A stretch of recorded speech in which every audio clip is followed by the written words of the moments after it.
In this video, I will show how to check for updates in Microsoft Outlook. So click on Start, search here Outlook.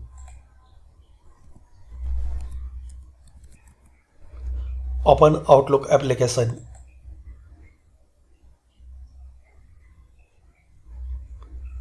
Now here click on File.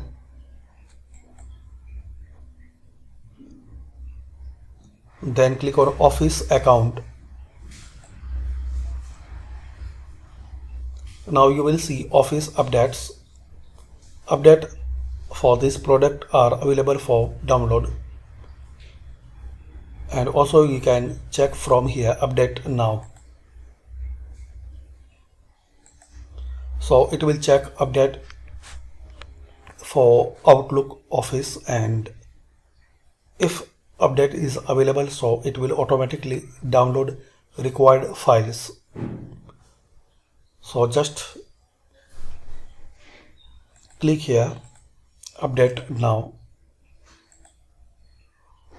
and once this process will complete, you need to restart your system. So thanks for watching, and share, like and subscribe this channel.